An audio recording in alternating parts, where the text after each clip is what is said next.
Good afternoon, everybody. Welcome to the 5th edition of the Responsible Regions Dialogue. As in previous editions, this meeting is being recorded for those people who cannot join us, so consider that. And as well, please mute your microphone and use as much as possible the chat while we have the main presenter. And then we will later initiate the dialogue where you are cordially invited to discuss the topic of today or whatever thing related to responsible research and innovation. As you know, for those that has joined us on the 4th previous editions and for those of you who are new, this is a monthly dialogue between academics and regional economic development practitioners. We try to figure out and design what are going to be the next generation of the smart specialization strategies and any other regional innovation strategy for the economic growth in our territory. Today, I am sure it's going to be one of the best days. So it's going to be very interesting because we are going to talk about digitalization. And digitalization is something that is a key priority in every regional economic development strategy. We could call in different ways, but at the end is the same: communication and information technologies, digitalization, artificial intelligence, computing, whatever. So it's one of the priorities, and as well is one of the priorities of the European Union. As you know, we speak about the twin transition. The first one is the Green Deal, which is important by itself, and we spoke about digital technologies as an enabler for the Green Deal. And today we are going to speak in a very open way, not so only technical, because we consider, and that's why I think that is going to be very interesting for all of us, is we consider that the societal aspect of the technologies are quite relevant in this thing. Digitalization, as always, is one of the technologies that are more advanced and need the things that we are discussing for the others. So today we are really going to speak seriously about ethics, for example, and the implication of the artificial intelligence that we are seeing more and more, the inclusion, how we could expand the digitalization to other people, open data, and in general, what we discuss every month here, the dialogue with the society, how to make the citizen engagement. As you could see, we are going to have Mr. Jean Jacques Bernardini, the head and expert on the development agency of Grand Est, and then we will have panelists to facilitate the dialogue and to give their views. The first one, and it's an honor to have him here, is Christoph Schneider. He's a researcher of the Institute for Technology Assessment and System Analysis of the KIT, the University of Karlsruhe.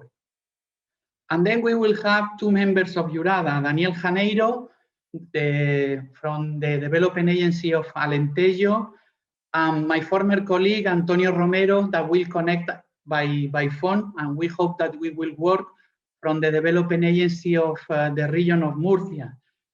So without no more introduction, let's go to the first speaker that we have today, Mr. Jean Jacques Bernardini. I would like to say that it's a privilege to have him here because he has a lot of things to say, and I'm sure that we will have an important dialogue. For you to understand a little bit the context, the Grand Est was a region created recently. You know, the France organized the regional approach, and it's a merge of 3 regions: Alsace, Champagne-Ardenne, and Lorraine. Now they have 5.5 million inhabitants. I could imagine how difficult it could be to combine development agencies, smart specialization strategies of 3 different regions. They have 700 kilometers of border with Germany. It's in the north east part of France from Germany, Luxembourg, and as well they arrived to Belgium. They have a lot of 5 or 6 universities, 5 or 6 competitive clusters, and I think merging that and combining that has to be very interesting, but maybe it's for a discussion other day of institutional challenge. In any case, Mr. Bernardini is going to tell us how they approach to inclusiveness, open data, and ethics in digital technologies that will be very interesting in his region. Thank you very much for being here. So, okay, thank you, Mr. Pelayo, for your kind introduction. I think that's you will summarize the situation. That's we are, from an institutional point of view, a very new regions with the size of something like two times the size of Belgium, from Paris to the Swiss border. That we have the chance to have borders with 4 different European countries: Belgium, Luxembourg, Germany, and Switzerland. And from an economic point of view, that's we are traditional industrial regions. It means that it depends on the data, but we are the first or the second industrial region in France, especially with the long tradition in mechanics. That's, for example, PSA Peugeot is the main company in our regions, and you can probably manufacture a car from the beginning to the end, from the west to the eastern part of our regions. So I will start my presentation. That I propose today a presentation in 3 points. Okay, I hope it works. That the presentation will be in 3 points. First, I will introduce Grand Innov Plus, the Innovation and Foreign Direct Investment Prospection Agency. Then I will speak about our project, DigiTeRRI, and I know that we have the pleasure today to have inviting that to the session that Marianne Erlasberger from the Austrian Institute of Technology. I can see you, Marianne. And then we will discuss about the links between RRI and or regional strategy. So many in few words, about Grand Innov Plus. That Grand Innov Plus is not a new agency, but in fact that's we merge innovation agency set up in 2018. At the same time, at the beginning of the history of the new Grand Est region, and it's the merge with the Alsace Attractiveness Agency, and then we became the Innovation and Foreign Direct Investment Protection Agency of the Grand Est region. So that our missions, it's very simple. So basically, it's to support companies and territories in their transformation and innovation projects. When I say that transformations, we are all facing to deep transformations. Digital transformation is one of them, but also we have to keep in mind environmental and energetic transition, industrial transitions, the transformation of the health systems, and the COVID pandemic is also a driver to push to it. So that we are facing a whole different transitions. And the interest of the digital transition, it's in fact that there is a clear link between digital transitions and the other one. Today, when we are working on circular economy, for example, it's clear that circular economy and digital transitions, that's it's a process, common process for common transformation, for many companies. So we contribute also to the attractiveness of the Grand Est region in France. And at the international level, the idea is to attract companies, especially companies that fits with how to say that. If you analyze that, I would try to summarize, but if we analyze the value chains in our regions, you can have some competencies you have not in the region. So that's the idea, is to attract them from other regions or other European countries. So to do it, we are 70, a team of experts coming from different training and experience, university, companies, and so it's a very good mix. And we are thinking globally at regional level, but also we have to think at very local level. So we have 7 local agencies throughout the region Grand Est, from the western part with Reims and Troyes, Nancy, Metz, Strasbourg, and Mulhouse, and Colmar, of course, also in Alsace. So we are mainly funded by the regional authorities, Région Grand Est, and by the Chamber of Commerce and Industry, but also we receive funds from the industry and the main metropolitan area of our region. So we are plugged with the different authorities, with the cities, with the regions, with the Chamber of Commerce, and of course with companies and clusters. So that's clear that this type of projects with the quadruple helix is very interesting for us, because we are working with all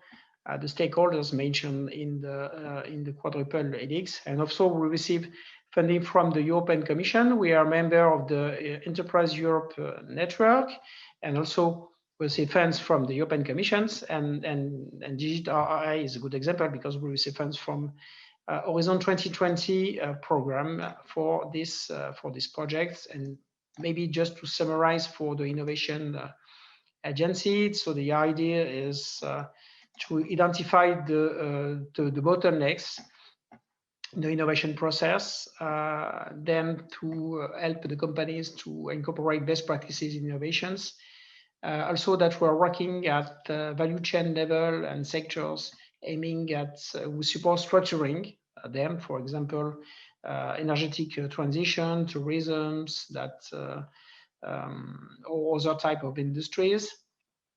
We have a strong focus on digital transformations and the industry of the future. So that's the project I will introduce in a few minutes. It completely fits with the strategy of the agencies and for the funds, because you need often some fuel for the engine. The engine is the project. So we identified the public and private funding opportunities for research and the innovation, so that you can see that in terms of services, that we provide a large range of services to companies and territories.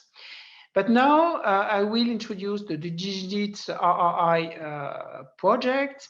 So basically, this is a project funded by the European Commission under the frame of Horizon 2020.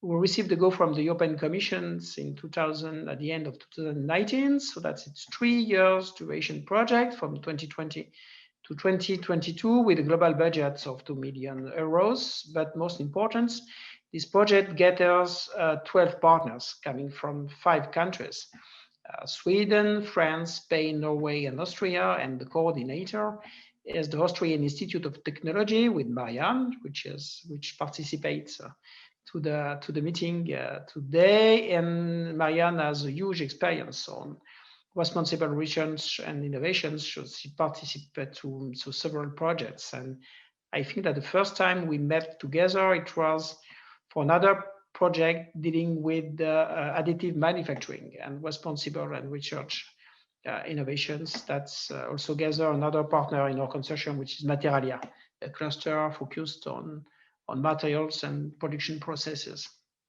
So that's basically the core idea of the project. That's the objective of the project is to elaborate a framework and develop a roadmap for transition of traditional industry regions into digitalized industry, self-sustaining research and innovation ecosystem by using a responsible research and innovation approach. So it means that, in fact, and you will see it later, that's in the project, we have 3 regions, which are very different in terms of size, type of industries, but all of them are facing to the industrial and digital transformations. And then we know that we have to do it, and we identify some way to do the jobs. And the idea is, okay, how to integrate the concept of responsible research and innovation in this transition process. And the project addresses also the complexity of the challenges in the interplay between science, industry, government, and society, the famous quadruple helix in the defined territories. So one of the challenges is to involve stakeholders coming from all these different worlds.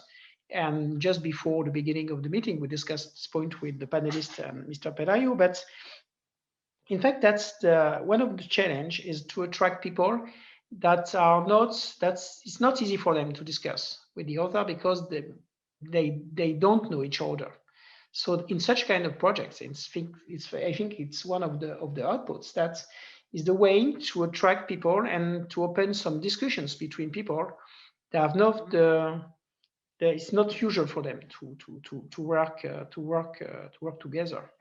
And if you analyze the different ecosystems, but this is, I think, the same for all the other projects dealing with RRI, so that's in fact you have very complex ecosystems, and between research organization, university, leading company, SMEs, cities, and so it's a very complicated ecosystem. So this RRI is a way also to strengthen the interactions, the cooperations between the different type of stakeholders. The case, of course, between the company and the university, but it also could be a way, same thing between university and the cluster for example. So that's just to summarize that. In fact, that's what I mentioned. That's the digitalization. I think that's one of the. It's something which is very important for all the regions, and we are facing a global digital transformation of our industries and our ecosystems.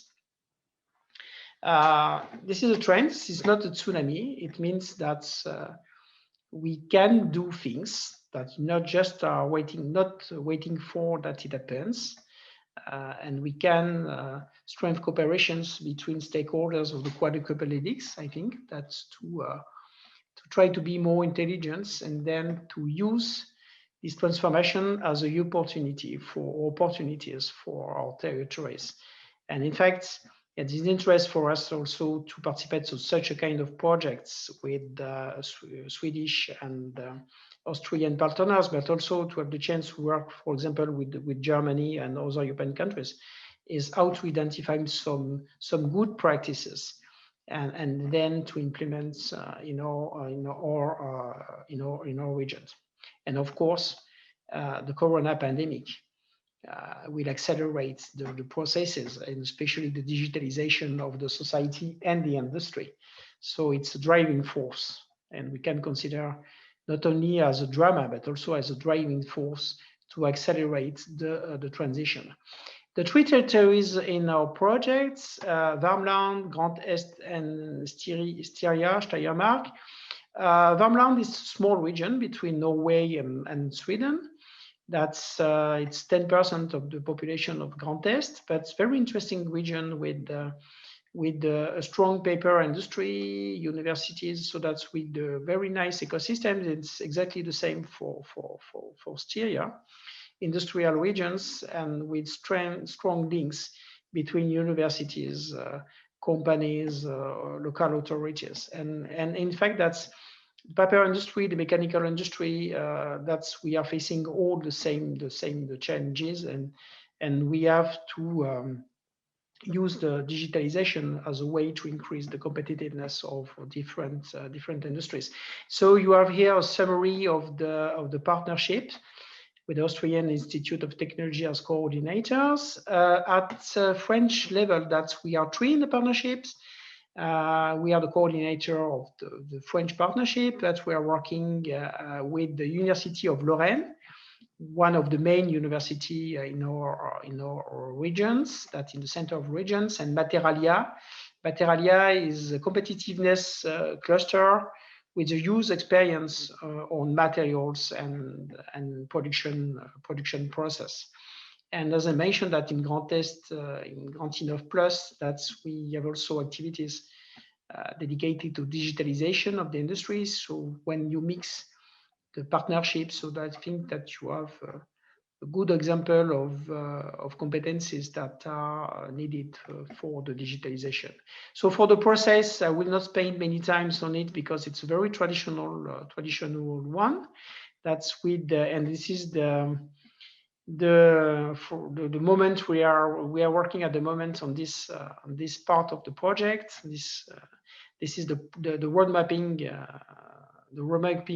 procedure. That's the idea is to start with the stock taking the mapping, then to obtain the visioning, and I will show you the vision of our region, the roadmap developments that we are here during in our project, and then the idea is to implement, improve the policies thanks to the outputs of the project. So this is very traditional. Also, that the idea to summarize is how to help to the transformation of traditional industrial regions into a self-sustaining research and innovation digitalized ecosystem. That's very simple approach. So that's at the moment the vision. That's the vision for our region, and I think that's it summarizes well the situation. We are a very industrial region, so you can see the robots. We are facing the industrial transition, but also the energetic and environmental one, with, for example, the closure of Fessenheim, which is a nuclear power plant in our regions. We closed this year. We are also a region with a strong agro-food industry. So that's the digitalization of this industry is also a challenge. That's why you have these small vehicles. So that's the idea of science. We have 5 universities. You mentioned it, Dr. Pelayo, but and one of the trends is how to include more people in the digital industry. So the question of education is very important. The links with the society, with the inclusions, and we discussed this point some minutes ago, but I will explain it in a few minutes. I'll give you more details. That's the chance we have is to have borders with 4 countries. So we are very open to Europe. So that basically the region is very industrial one with an opening to Europe. We're facing to different transitions. We have the chance to have very young regions. So that's in terms of demography, we have many young people. We have also a problem of unemployment because the problem of traditional industries, that's in terms of competitiveness, we had some trouble some years ago and many plants closed, so that you have many unemployed people. So the challenge to train them to find new jobs is not so easy, but it's a part of the game. So now the links between the project and the digital strategy in Grand Est, especially if we consider industry. So that's the idea of the Region Grand Est is to accelerate digitalization of the industry through implementation of a very ambitious strategy. So the idea was not to start this year, but it started 5 years ago through a large audit plan. I think that something of 800, 900 companies were audited, and the idea was to identify bottlenecks in terms of industrial and digital transition, to define action plans, and to implement these action plans through technical assistance, funding programs, support through training, and other activities. So, for example, for the funding programs, I have in mind one program. In fact, the idea is to combine one company coming from the IT sector and a company coming from the traditional sector, and then to fund up to 200,000 euros for the digital transformations. Not to fund research and research, but to fund the pilot or implementation of a new technology in the company. So it's just one example. Another one is for the infrastructure. We receive many money coming from the European Union with the Juncker Recovery Plan, and the idea is to set high-speed internet in the all regions, and the objective is in 2023 that all the citizens in all regions could have an access to the high-speed internet. So that's very important. And the COVID is just how to say that it's a way to show that it's very important, but with the teleworking and the digitization of activities. So you need to have an access, and a safe access, I would say, to the network. And at regional level, we have also a focus on artificial intelligence, cyber security, and high performance calculations. And it's also, you will see it's links to other European programs we have in mind.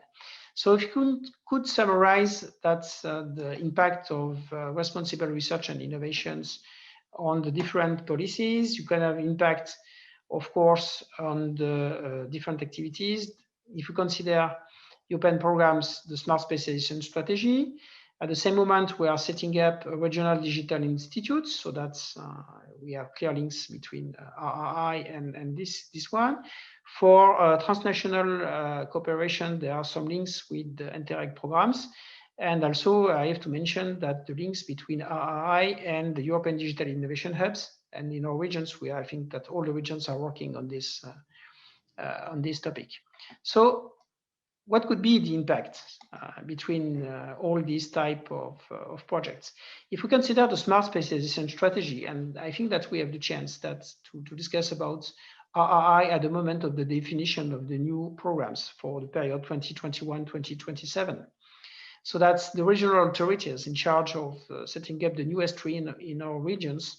Rémi Pira is member of the advisory board. So that we have the chance to have the guy in charge of the S3, which is also involved in our project, and then he can understand what is RRI. And we just discussed this point with the panelist and Dr. Pelayo some minutes ago, but in fact, during the first part of the project, when we worked on good practices, and we discussed with a lot of people, and at the beginning, they all said, okay, what is RRI? It's very complex, it's very difficult. And finally, I'll say, okay, fine. What do you do? Oh, I'm doing this. This is RRI, because this is a question of ethics. This is social inclusion. This is open data. This is access to science. And then I think that this type of project is very interesting, because it opened, in French, we call it chakra. It opened the chakra to the people and say, okay, this is not so difficult to understand. That many people are doing RRI.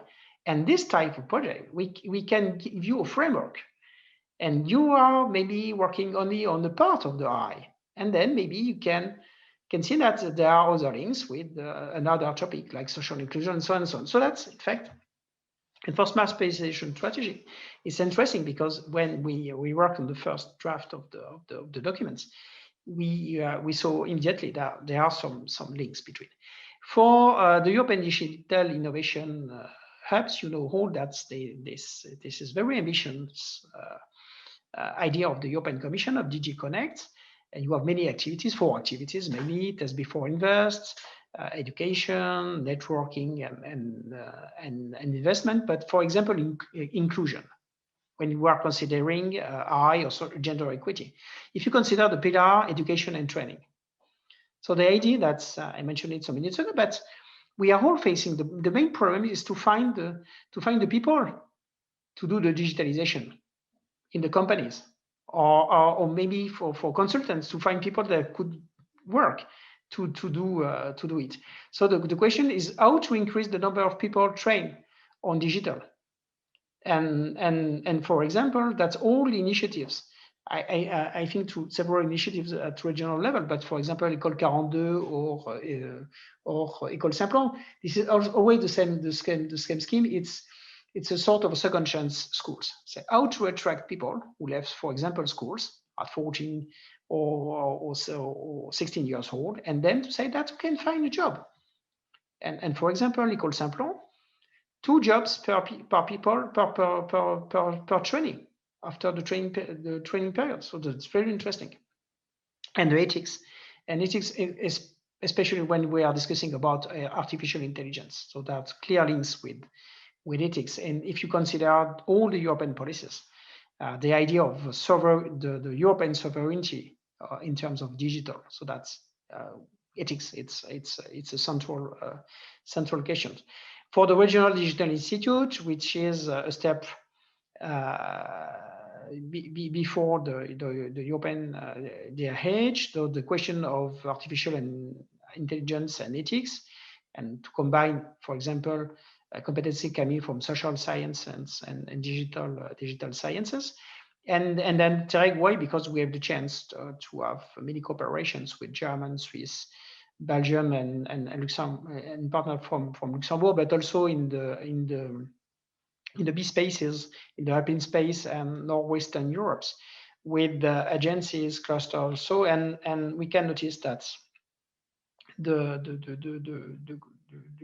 links between digitalization and RRI, that all the people are working from one way to another one on the subjects, and it's clear that probably there will be new projects between us, because we could have an approach of RRI in our regions which could be different from the one in Baden-Württemberg, for example, or in Luxembourg. So that could be interesting to compare and to identify good practices. And so this is for the link between RRI and digitization of the industry and policies in our regions. But finally, that's to conclude these short presentations, that in fact we discover RRI, and thanks to the Austrian Institute of Technology and Materialia, and in fact it's a way also to integrate all these concepts, okay, and to have a common global approach, and not to work on social inclusion, on ethics, on open data, on the problematic science with the society, but to develop a common framework, and not to be the only one to use it, but to do it at minimum at regional level. And I think that's if we could do it in many European regions, so we could create networks of networks. And thank you very much for the organization of this meeting, because for me, this is exactly the objective, is to strengthen the cooperations, to facilitate the exchanges between the different regions, and then to have this common framework at European level, not only a concept from the European Commission, but a concept transformed into realities in all different regions. So thank you for your attention. And of course, that's I'll let you the floor, and for all I'm waiting for the questions and the discussions with the panelists. Thank you very much, Jean Jacques. I like very much your presentation, because you bring us the context of your development agency, a specific project, and how you apply to the Grand Est region. Specifically, the last question, the last slide, where you stay 5 minutes to present exactly what is the capitalization in your territory of the project. I like very much, because normally we run at the end of the presentation, but you did in the opposite way, which is more relevant for the audience. I don't know if we have any questions. If not, I have just one that you have more or less said, and then we pass to the panelists. As you know, this is a dialogue between academia and practitioner, but staying in the practitioner, taking profit that you have from a development agency. You spoke about the instruments, and for example, you spoke about the cooperation, the project of cooperation of about up to 200,000 euros between ICT provider of solution and traditional companies, and as well about high-speed internet. We would like, because we are curious and you are a development agency, do you have any other initiative that could serve as an example for other regions, other territories about RRI, or in general the promotion of digitalization in your region? In fact, at French level, I think that's quite all the regions are doing the same job, because that the digital transformation transition is not only a question for Grand Est, but it's a European one basically. And I think that's in terms of European policies. I think, for example, the European Digital Innovation Hub, okay, concept is very interesting because this is not a regional one, okay, because we are focused on regional ecosystem, but it's a European initiative, and they hope, they expect that there will be something like 200 or 250 or more apps in Europe. So that's the idea, is to strengthen the digitalizations in every European region. So that's I think that's it's the European policy. After I think that's in our regions.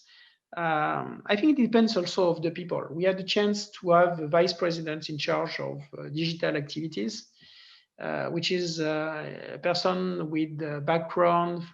She works in the industry. She's not a traditional politics. Okay, she's very focused on objectives and how to do it. So the idea to put together a traditional company and ICT company, it was not obvious at the beginning. For example, I have just one example in mind, but it's a company. They publish books, okay, for schools. This is very traditional business, but they know perfectly if they don't transform and digitalize their business, in 5 years they are dead. So they have to do it. So they can put money on the table and wait for blue star technologies, but they just need something that could work in 6 months or 1 year. Okay? So that's, if you could have a provider with a good experience on such a kind of projects, you can do it very easily. It costs not a lot of money, because 200,000 euros, it's 50% of the global budget, 400,000 euros. And okay, that's in 1 year or 18 months, you could have something which is working. Merci, Jean Jacques. Merci. Thank you very much. Let's go to the other side of the dialogue. As you know, this is a place where academia, we try to combine in the context of the European project, mainly the Science for and with Society, the SWAS 14 project, to bring expert on the regional economic development and academia. And we have Dr. Christoph Schneider. Well, Jean Jacques Bernardini was as well doctor, so we have with him the both, but he's working in practical issues. So, but now we have Christoph Schneider, that is as well an expert in the interface, and that's why I am very happy, and I think this dialogue is so important. He's researches at the Institute of Technology Assessment and System Analysis of the KIT University of Karlsruhe. But I think he could contribute a lot, because he's in the middle of the societal science and as well the technology impact and assessment. He's providing like interfaces between technology and society, and I think that following the inspiration of the presentation of Jean Jacques Bernardini, Christoph will be able to give us some ideas to improve the ICT, the RRI in the ICT in the territories. Thank you very much for your contribution. Thank you, Esteban, and the TeRRItoria project for inviting me today for this very exciting webinar and with a very interesting presentation. Thank you, Jean Jacques. I'm actually 4 kilometers away from the Rhine, from the French border, so not too far from the Grand Est. And yeah, there's many things I would like to discuss, but I need to focus. I only have 5 minutes, so I focus on our main research area in my group. We do research on the role of visions of the future, and how visions create interfaces, as you just said, Esteban, in innovation processes and in transformation processes. And we have many examples where we can show that visions can be very important in innovation and transformation, especially when it's beyond the classical innovation processes, you know, when really something new happens, new actors get involved and things like that, because then visions can play the role to actually build networks where no networks was existing before. And so I want to look a little bit more at the vision that you presented as well.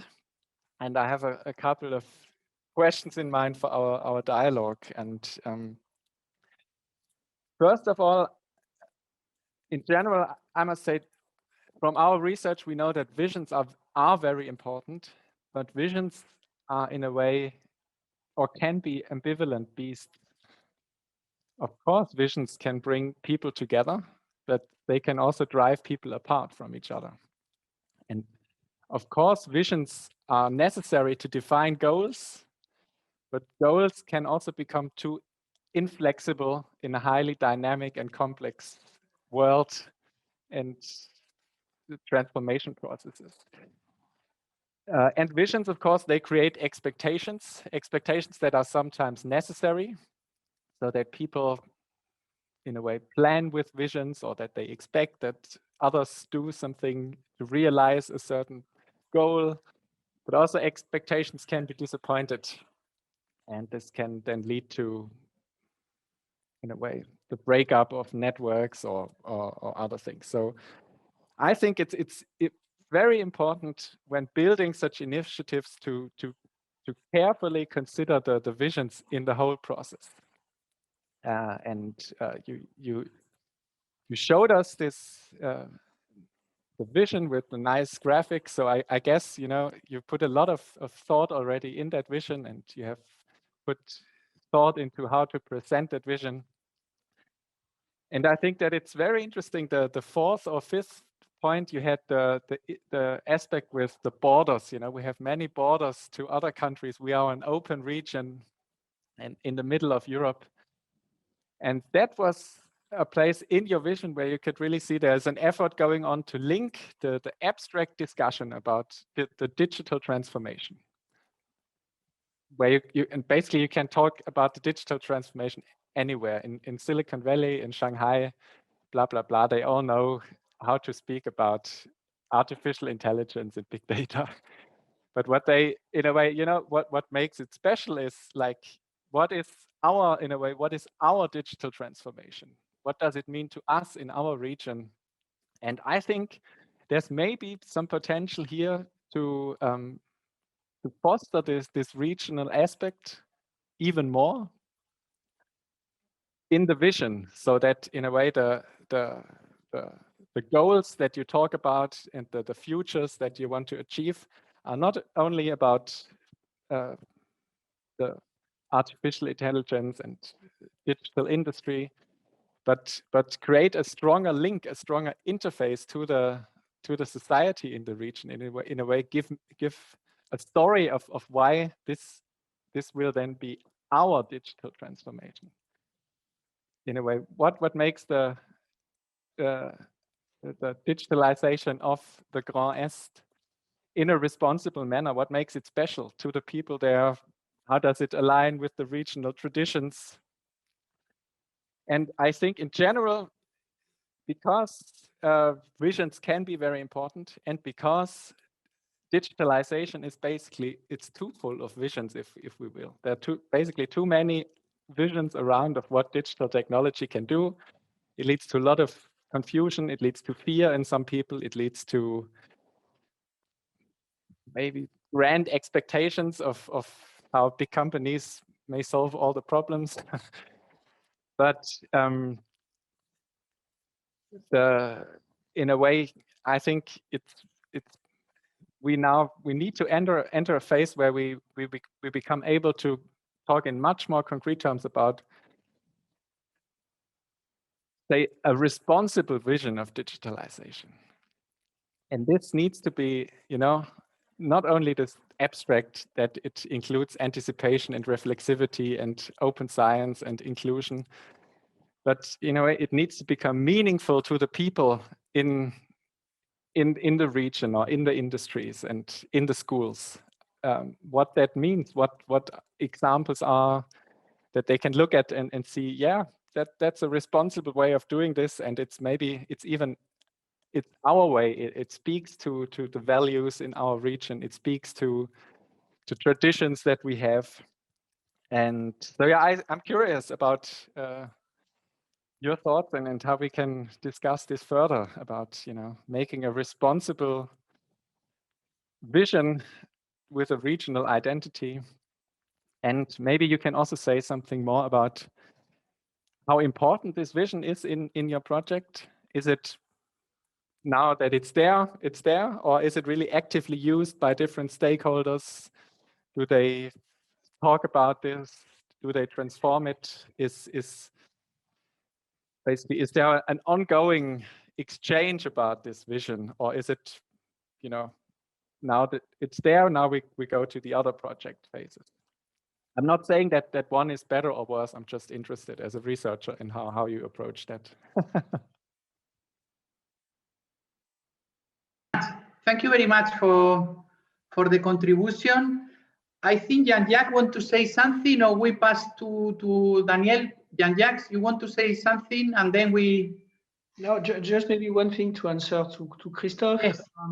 In fact, I think that you mentioned that we are open, especially to Germany and Baden-Württemberg, because we are not so far away. Something like 80 kilometers between Strasbourg and Karlsruhe. And but this is clear that we have so many links between our two regions, and you have so many German companies. We set up subsidiaries in Alsace, especially in the 50s and the 60s. It's not coming from Baden-Württemberg, but for example, Ager, it's electrical equipment manufacturer, is coming from Saarland, and that's the main production plant is located in Alsace. So there's a link. We are sort of with the Rhine Valley. It's sort of melting pots between culture, traditions. We have many people that are speaking German, so that's it. I think that's the regions we speak the most German in France. That's for historical and geographical reasons. Now, the first point and the second point, it's clear that there are two approaches, which are a little bit different. But in fact, I think that first that we are facing a strong economical crisis, and digitalizations would be a way to increase the competitiveness of the companies. So that's it's clear. And the second thing is that we probably it was I mentioned artificial intelligence, but basically we have to transform companies from 1.0 to 2.0. So I'm totally astonished to see some companies they don't know what is an ERP system. So it's so far away from artificial intelligence. So we have to provide assistance for the basics of the digitalization. So that's the job is very. We have a lot of work to do it. And last points about open data. I think that's the problem that there are so many databases that are not exploited. There are so many platforms for open data in local authorities in metropolitan areas. And in fact, so few companies are using this database to develop some apps, for example, for tourism, for mobility. So there is how to say it, so many materials that could be exploited to create added value in our territories. And I think that we cannot do it only at regional level. So that's why cooperations with other regions is so important.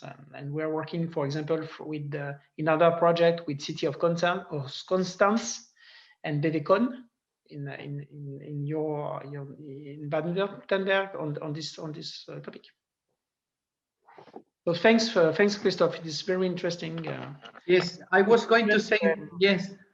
The vision in the place of digital RRI and how to connect with society. Thank you very much, Christophe. Very interesting. We are going to pass to another regional practitioner. Daniel Janeiro is the head of the international relation of ADRAL, the development agency of Alentejo in Portugal, and as well is the director of EURADA, the business incubator created by the development agency in the city of Évora. And the third thing that he is part of the executive committee of EURADA, so one of my bosses. So Daniel, welcome here, and thank you for your contribution. His agency is very much working in digital aspect in a region very traditional, working in agriculture. So he has a lot of things to say, and his vision is quite relevant. Daniel, the word is yours. Oh, thank you. Thank you very much for this opportunity. So, like my colleague Esteban said, I'm a representative from RRI, Alentejo Regional Development Agency. Well, I'm not exactly an expert in digitalization and ICT. So I coordinate the external promotion department, which deals also with European affairs, and I'm also responsible for the business incubators that RRI is responsible for managing. Well, I want to thank EURADA again for the opportunity to intervene on this event, and I also want to thank Mr. Jean Jacques Bernardini and Christoph Schneider for their intervention. Well, first of all, it's very interesting to see that Grand Est Plus has a very similar purpose like RRI, obviously on a very different scale. But especially regarding the regional development and the foreign direct investment, because these are two areas that we work with. The regional development, obviously, since our creation 23 years ago, and more recently the foreign direct investment, which is also a thing very important to our region. Well, I don't know if most of you know Alentejo. So Alentejo, it's a region in Portugal. It's a very big region. It's a region that represents 1/3 of the country. It goes from the line of Lisbon to almost till the south, where is Algarve, the south coast. But it also has another characteristic. It's a very sparsely populated region. So, like I said, I'm not only responsible for the external promotion department, I'm also responsible for the business incubation services. So which means that we manage a business incubator, which is Evratech. This is a technological based incubator, which exists since 2014, since the end of that year. And we are also now building a business accelerator, which we hope it will be built in 1 year. So this business accelerator aims to receive suppliers from anchor companies in the Alentejo region. And well, with all these that we are creating, we also plan to create a digital innovation hub with this ecosystem that actually it's being built for several years. Well, even though we exist for 23 years, we always keep learning with examples like these agencies and these projects, which are very, very, very interesting and very important. It's in a subject that it's very important for us. Because of this evolution, it's why we are the only one regional agency in Portugal. Well, but there is a thing with our region, which I already said before. It's regarding innovation and technology transfer. We are already much better than we were 10 years ago or 20 years ago regarding innovation and technology transfer. But I can completely relate to what Mr. Jean Jacques said, because, and also Esteban also mentioned that this is a very traditional region. So it's not easy to implement innovation and technology transfer to the SMEs on this region. I can say that around 90% of the SMEs are micro SMEs here. Another challenge, it's also the cooperation between the actors here. So this ecosystem, it's being built already for some years. When I talk about the ecosystem, I talk about the business incubators, the agencies, the universities and the polytechnics. Only now we are doing some real work together with the regional system of technology transfer. But it's still not easy because we are a very big region, and it's not easy to put everyone together. But the point is that also with this pandemic, it's not only bad things, it also brought good things, which is this opportunity to create these remote meetings. And even yesterday we had again a meeting of this consortium which we hope it will grow to something bigger. But I also can relate to some of the other things that were said here, and that's where resides my question. We have a lot of people, a lot of problems. I mean, trying to find people to work. Like I said before, we are a region which are very sparsely populated, and we have still big difficulty to make people stay here, the young brains, even though we have great universities, great polytechnics. The students here, they still have on their mind that when they finish their university, they just go or to Lisbon or to the north of Portugal, or they just go abroad. Okay, so we are now starting to keep here some of the brains that we create, but still it's very, very difficult. On the other hand, we also have this function, this mission, which is to get foreign direct investment. And I have to say that we are a very interesting region because every time we make international missions, everyone is very interested in coming in here, but then there is still another problem, which is we don't have still the human resources which are necessary for these things, especially digitalization. So in this case, I want to see also your vision. I wanted to ask, what is your vision regarding these kind of problems?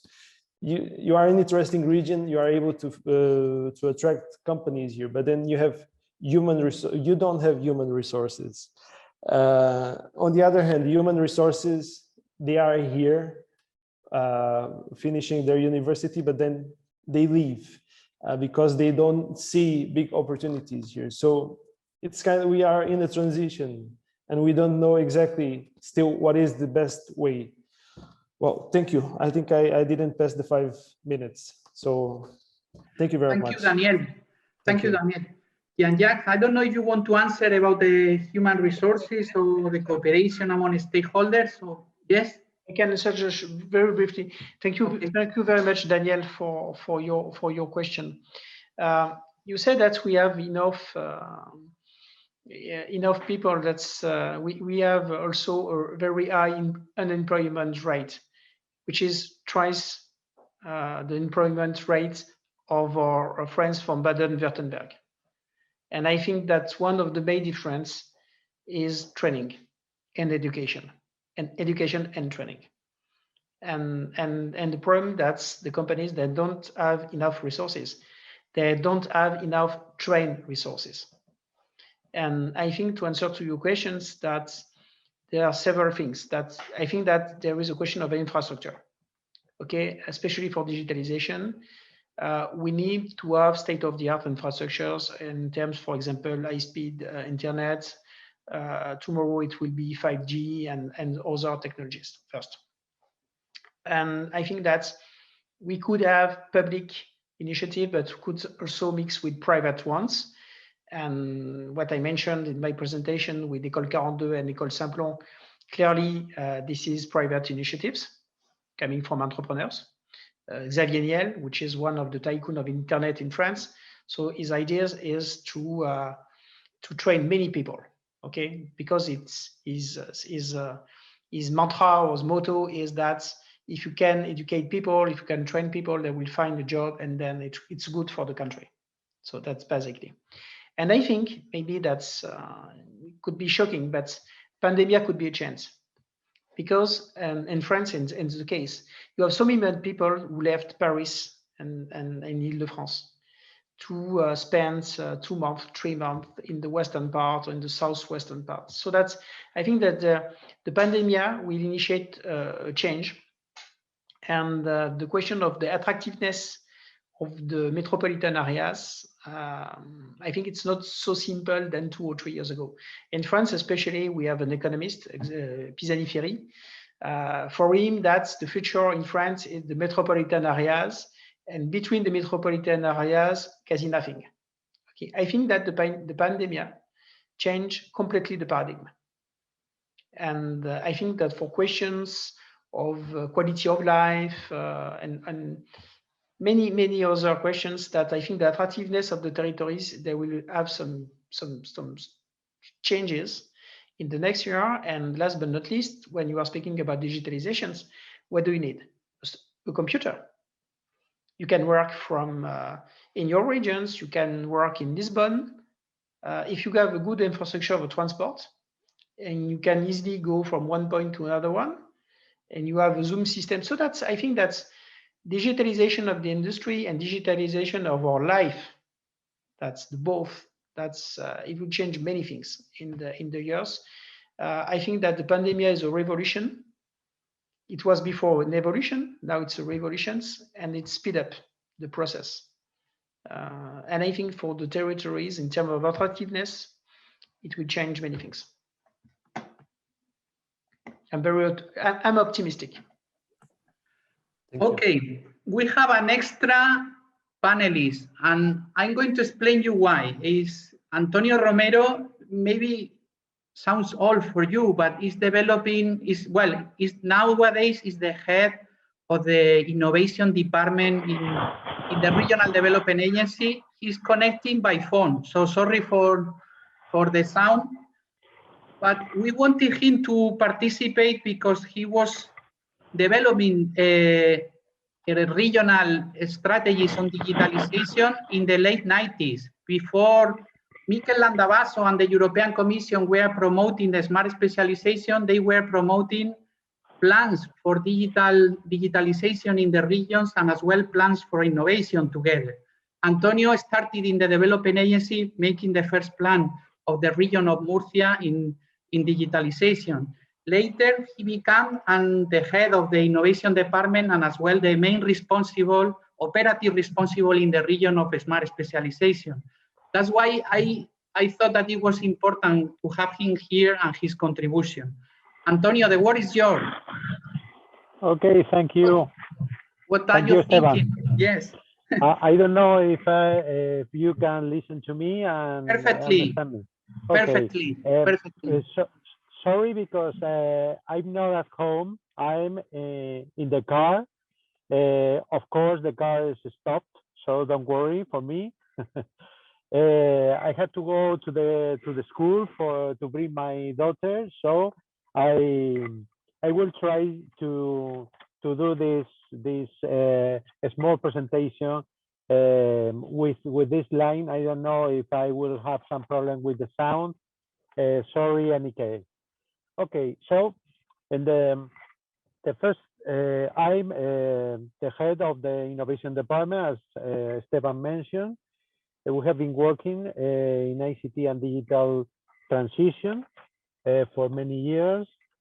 Now we are promoting the DEIH in the region, and promoting in the department other politics related to innovation, like the Smart Specialization Strategy. We are leading the consortium, the group of departments, agents, different agents in the region, technological centers.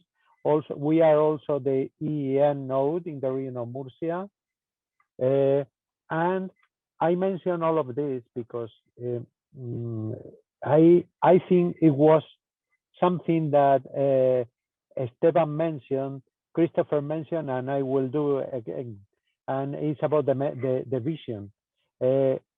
How important the vision is for a regional development agency or anybody that has to plan something, to have a vision and to have especially a shared vision among all stakeholders in the regions. I also appreciate, as Esteban did, the your presentation in the first part was the context. It is quite important, not only to show us the initiative, the project, but also the context of the agency. And in this context, you mentioned how important is to have in the agency a number of competencies. You mentioned the merge process in your agency, and this is how very important. These competencies in the same agency to develop that vision. It is not possible to develop a vision without this different line of action in the same place. Okay, so I'm very interested in your presentation specifically on how did you involve society in the project. I mean that one of very important in the project is the digitalization in the territory, and having into account having a quadruple helix approach. So, Mr. Bernardini, I wanted to ask you about how did you do this? How do you involve society, citizens, in the RRI processes boosted by the agency? It is not easy. It is not easy. How do you communicate it? How do you get contribution from people in the region to develop the project and this kind of responsible innovation processes? Perhaps, Esteban, I will make this kind of interactive dialogue to be more agile. Yeah, thank you very much for the question. The question of citizen engagement for Mr. Bernardini is quite relevant. And I like a lot as well what you said that is not so evident and we never say is internally, because we had to lead the process of getting the shared vision and the leadership in the territories. We, as I say, the development agency, how we are capable of that. So, and I like very much the presentation of Mr. Bernardini, Jean Jacques, in that, because he showed us what is the context inside of the development agency as well for doing that. So I think there are the two things. So first, the citizen engagement, and then internally, how we could be better prepared in the development agencies for doing this type of things. Okay, so that's the question of the citizen engagement. I think that's, if you consider the 5 main topics in RRI, I think it's the most difficult. I think that there are different ways to answer. The access to the citizens. So you can consider you can have a direct access. This is very difficult. How to do it, or you can use intermediaries. I will explain it. For example, that's one of the stakeholders involved in the visioning process and now in the road mapping process is Fab Lab, and this Fab Lab is open to citizens and especially to young people and families. Coming from different origins, part of the city. It's in Sinluz, in the south of the village.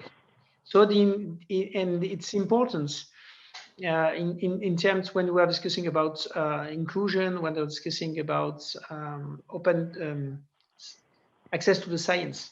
It's a way to make the link between the citizens. And this is I can say that it's first level intermediary, that with the direct interface with the people. So that's a way to answer to to the questions. And when we are speaking about the citizens, it's not only the citizens in the people in cities, families, and so on and so on. I think that's maybe we can consider another thing.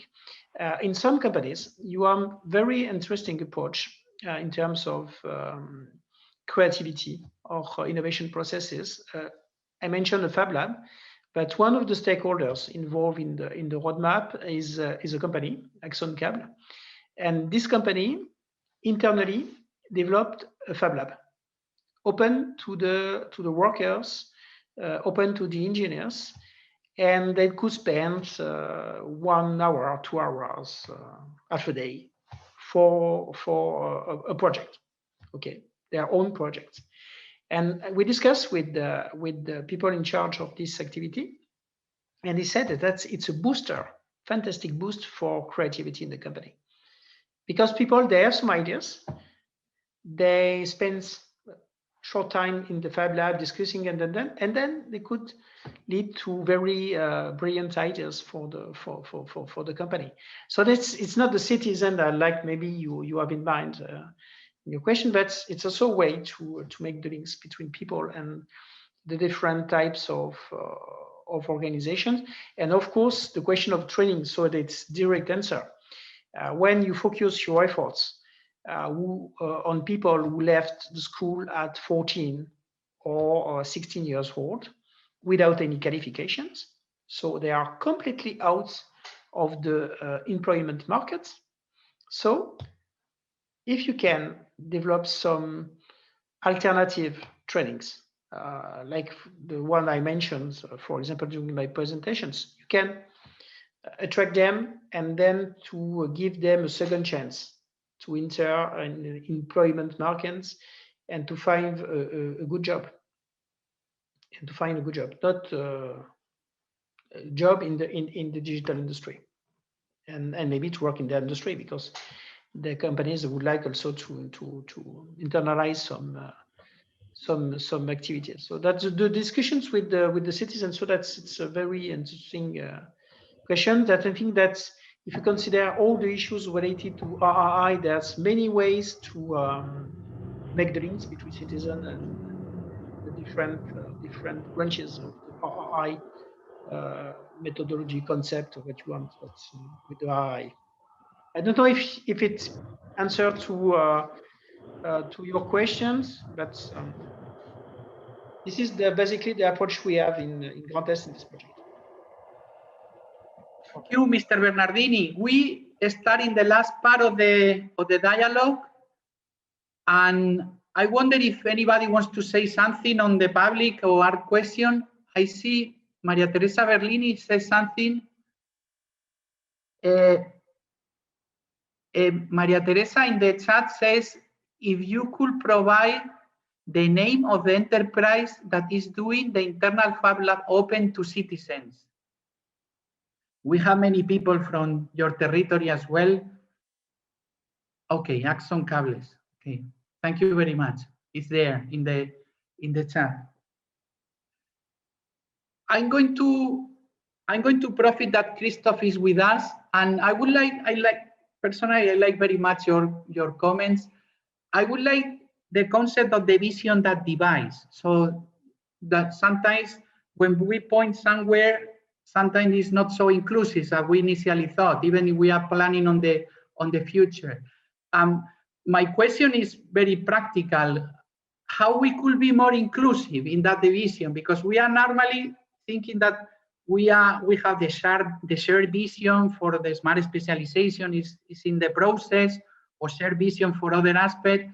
We try to engage citizens and following your views and your advice, how we could be less exclusive, let's say, and especially this is important in question as relevant of ICT and digitalization.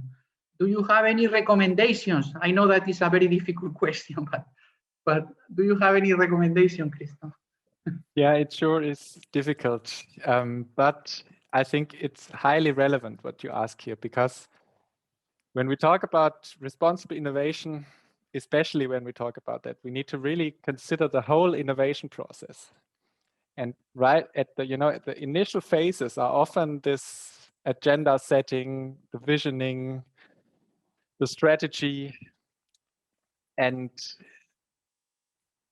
I would say that it's important to apply the core ideals of RRI already at the very beginning, to include stakeholders, citizens, you name it. We talked about much of that already. To involve them right at the start and with participatory processes, to talk about what are the ideas and the hopes and the fears that they have, when we talk about digitalization, to then be able to really address this in a reflexive manner. And I like what Antonio Romero said, that how important such visions are also internally for an organization. And in a way, you can see a responsible innovation process as a kind of organization. Of course, a very network-like organization where different actors are involved, but they're doing something together. Maybe not all the time, but so yeah. I mean, I can give you an example. We are currently doing a project where we talk about the future of 3D printing in society and what benefits and what risks this brings for society. So it's digitalization, but narrowed down to 3D printing. So what we did, we took 1 year of analyzing what are the main ideas about 3D printing in society. That's the taking stock. Jean Jacques, you already also said that you had this in the project, taking stock of what is there. And now we will do 1 year of workshops with stakeholders and with school children to discuss these ideas. And our goal is to basically, we start with the ideas of the experts, that we analyzed.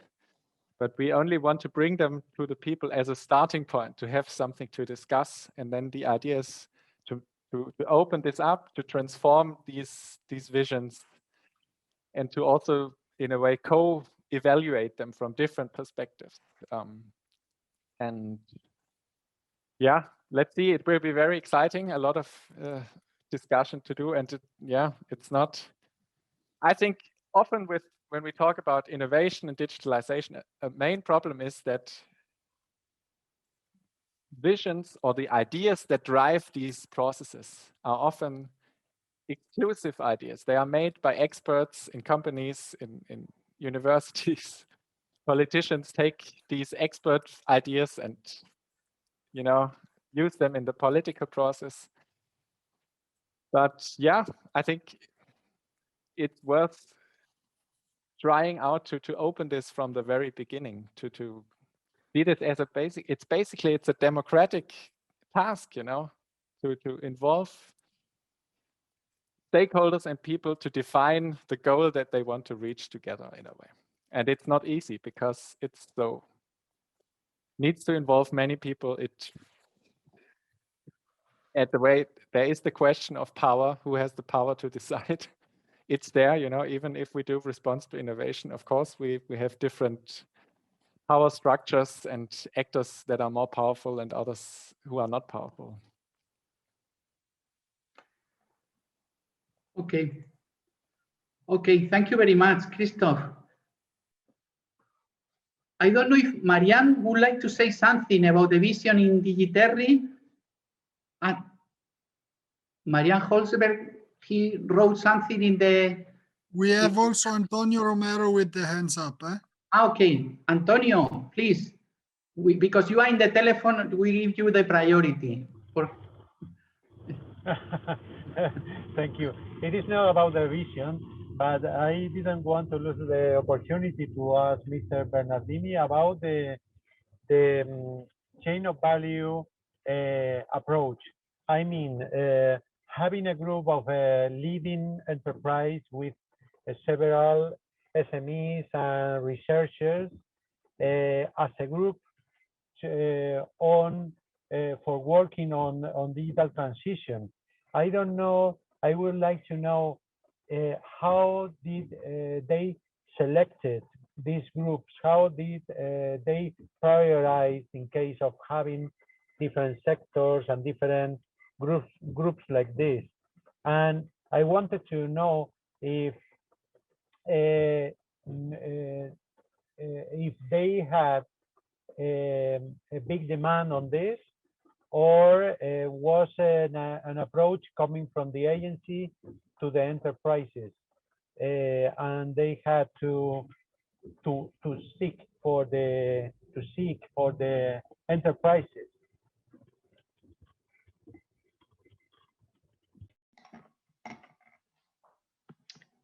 Okay, I will try to answer briefly.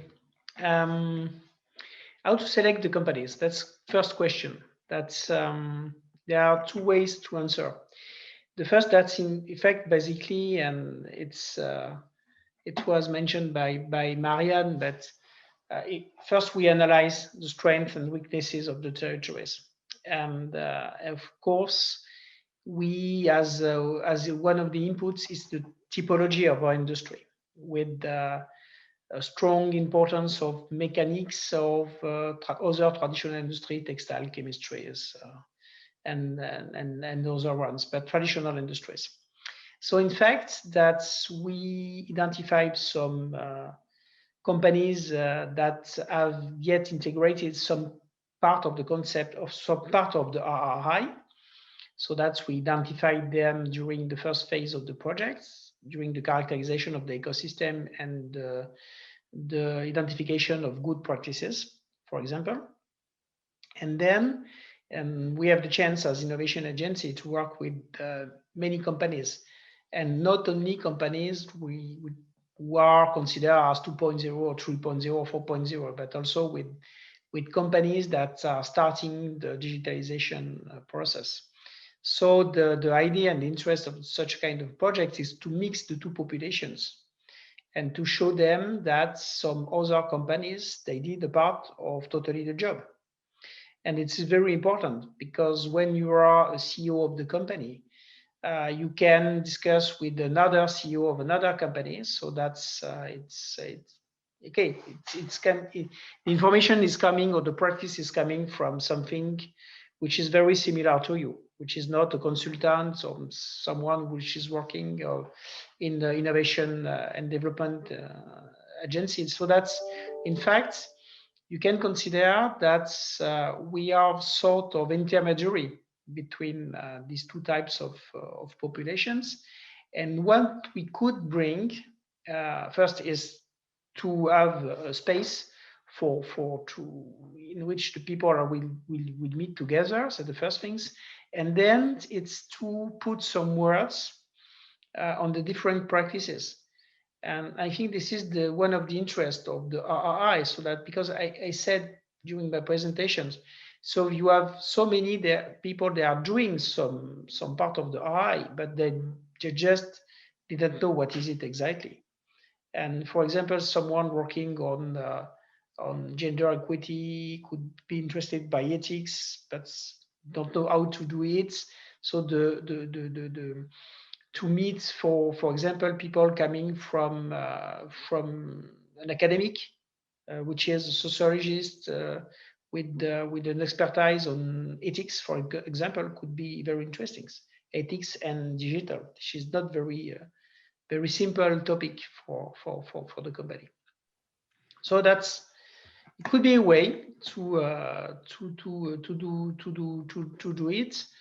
In fact, to summarize, that we are all intermediaries. So and for companies, I think that's the selections and mainly the organizations of the meetings between them is important for the transfer of knowledge from a company to another one.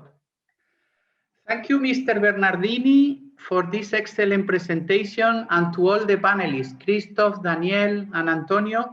I'm going to give you some news before closing of the responsible research and innovation opportunities that doesn't have any relation with this presentation, but it's the last part that we always organize in these meetings and we are going to finish on time. The first thing that I would like to say, and it's an opportunity, is that you could present and showcase your experience in your territories. So next week, we meet every third week, the Thursday of the third week of every month. The next month will be the 15th of April. We will have a presentation from the regional government of Valencia. But we have open a slot. We are in the negotiation with the Scottish Enterprise IDR Northeast from Romania for the 20th of May, 18th of June, 16th of July. So if you want to showcase and promote your territories and start this discussion, contact us. This is my first message. The second one is about news in Brussels or in the European Union. The European Commission has adopted the strategic plan that was itself the strategic plan for the Horizon Europe program. It was itself a wide consultation plan with more than 800 opinions and the participation of the European Parliament, the member states. So and they wanted to engage the citizen, and they organized a conference to discuss the strategic plan. The calls will be open in April. In the strategic plan is the general overview of how will be the future calls that are talked in working program. Many of the principles of responsible research and innovation are in the strategic plan. For example, gender equality has a lot of a strong view, and as well is part of one of the clusters of inclusive society. So it's going to be connected, and as well all the things with inclusiveness. Other opportunities is on the 24th of March, we have the Research and Innovation in and for a Good Society conference organized by the EDNA project. Next week as well, is the deadline to apply for the European Week of Regions and Cities. Now it's online. Will be more than 10,000 participants in this conference, and you could organize a parallel workshop. So you have 8 days to prepare the application, but it's very simple. As well, on the 30th of March, the European Regional Studies Association closed the deadline to submit communication for their 60th Congress. So it will take place in August.